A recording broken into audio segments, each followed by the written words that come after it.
Good morning, everyone. I'm Sam Lilienfeld, the son of Pamela Morgan, who was an Our Bodies Ourselves founder. And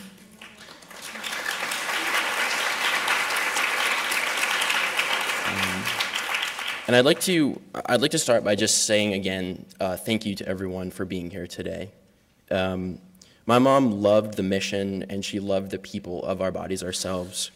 And I know that if she were here, she'd be incredibly proud to see you all. She also loved to make connections with people.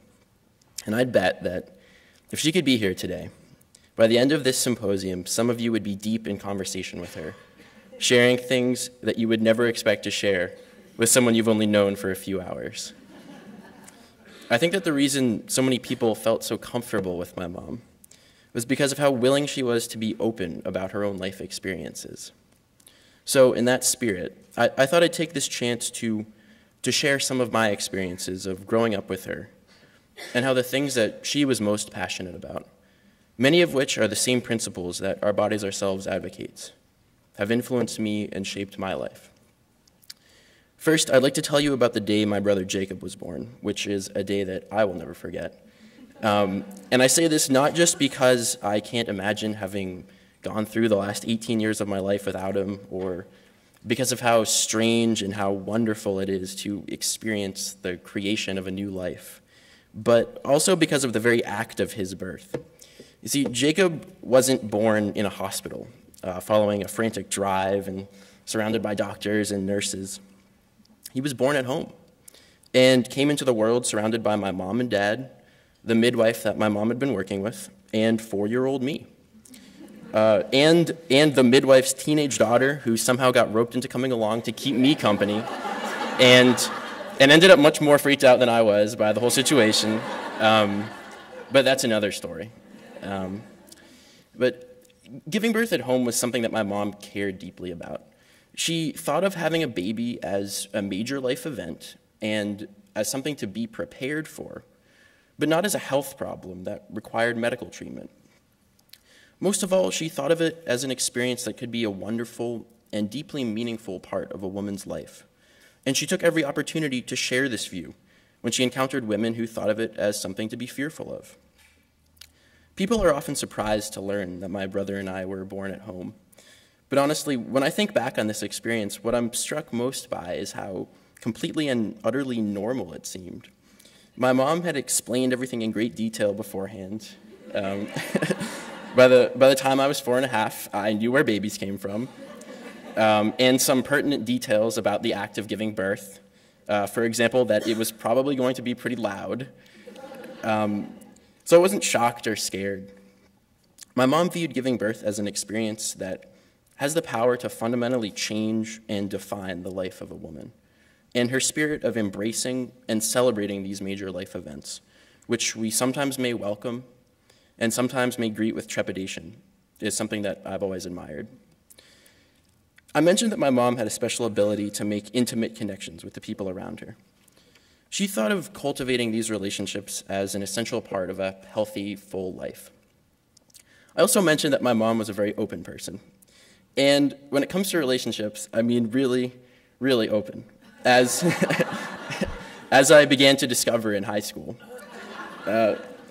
When she was trying to convince me to wait to have sex, one of her favorite things to bring up was how great it could really be to just make out. At times, I was even shocked at the things she was willing to say. I'll never forget the time that she casually asked me one afternoon, "Sam, is your girlfriend sexually satisfied in your relationship?"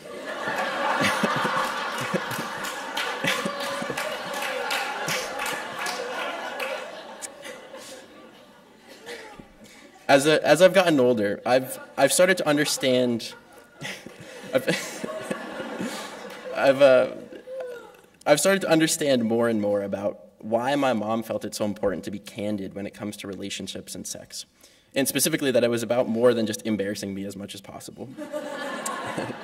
First, I think she wanted to fundamentally challenge this embarrassment. She thought of sexuality as something positive, something to welcome, and something intrinsically part of each of us, but as something that needed to be discussed and explored before it could be fully understood. In the context of a relationship, Understanding your partner's sexuality was to her part of appreciating and respecting that person. Essentially, to my mom's thinking, being open about sex with your partner means being interested in understanding something that defines us as individuals and wanting to celebrate our particularities. If there's one thing that my mom was not, it was overly sentimental. She was much more excited by the thought of what the future might bring than she was interested in philosophizing about the past, and I know she'd want us to think the same. But if I were to briefly summarize the lessons that I've taken away from my mom's attitudes on life, it would be to say that a healthy person is one who can embrace and celebrate life, even when it brings challenges, and that even sickness and pain are ultimately part of our mysterious journey, and that when it comes to relationships and sexuality, to be healthy is to be respectful, open, and to embrace the things that make each of us a unique, vibrant being. Thank you.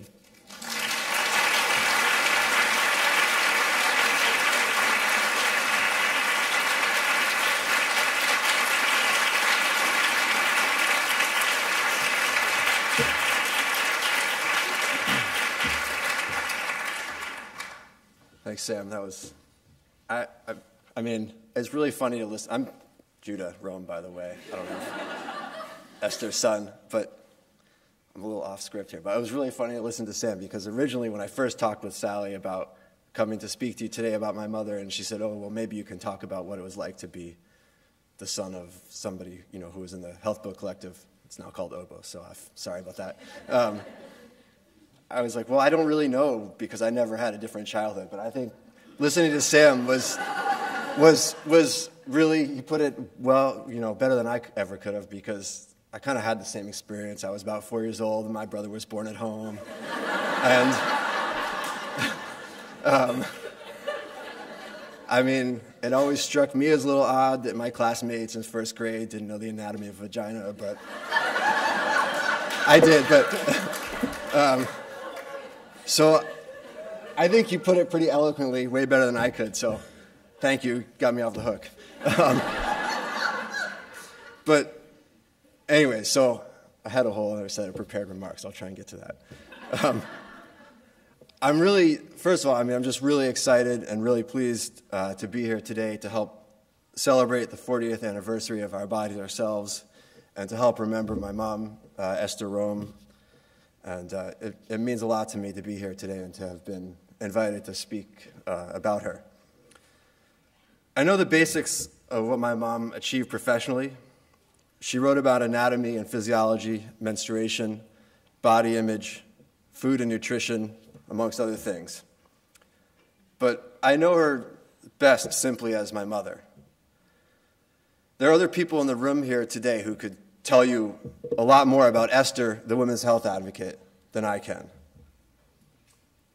She had an amazing ability to be fully present with me as my mother, to be fully present with each person in life, and to make that person feel heard and feel singularly important. She brought a resolve, determination, sharp wit, and passion for learning and sharing knowledge to every aspect of her life, whether that was advocating for standardized labeling on tampon packaging, working in her garden, or helping my father raise my brother Micah and me. I prefer to remember my mom as she was before she became sick with breast cancer. However, I think that her character and the true measure of who she was fully evident at the end of her life when she was very sick. In the final years of her life, she was working on a book, Sacrificing Ourselves for Love, with co-author Jane Hyman. My mom's cancer had been in remission when she started work on the book, and then in the early fall of 1994, she relapsed. And by the middle of the winter, her health was deteriorating quickly. Her body was under attack from both the cancer and the treatments. The manuscript for the book was still in a rough draft form, and it seemed pretty obvious to everyone around her that there was just no way the book was going to be completed before she died. But my mom was determined to finish what she had started. She just kept working on the book, not accepting the possibility that it would not be completed. She battled severe nausea and fatigue from the chemotherapy, and as the winter wore on, she became more and more physically disabled to the point where she had to be carried up to our third-floor office to sit at her computer and work on her book. Eventually, however, even she realized that she might not have the time or the energy remaining to complete her work. But my mom was resourceful and still intent on finishing the manuscript. In the spring of 1995, when it was clear she did not have long to live, friends and family would come to the house to visit her, ostensibly to have a chance to have a last conversation and to say goodbye. But my mom had other ideas for her visitors. As the visitors would walk through the door, rather than greet them with something like, "Thank you so much for coming, it means so much that you would come and spend time with me," she would just say, "I've marked all the edits for chapter 3, now go to the computer."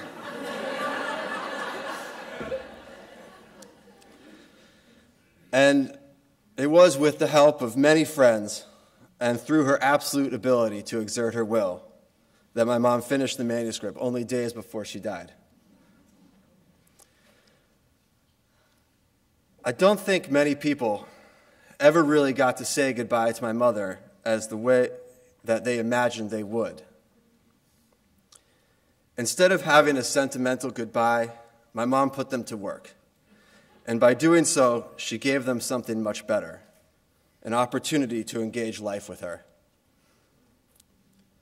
My mom was always fully engaged in life, and the fact that not only did she stay engaged and committed to her work right through the last days of her life, but that she included everyone around her in her work was typical of her and also quite amazing.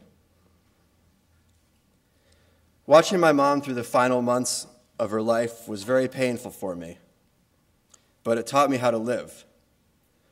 It taught me to be tough, resolute, tenacious, and determined.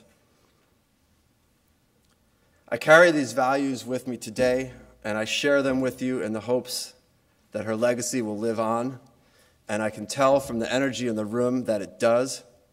So I thank you for all of your work, and I thank you for the work that you're going to do. In addition to sharing the memories of my mom, I've been lucky to be able to help keep her spirit alive through some work that I do with the Schocken Foundation, which is a small family foundation.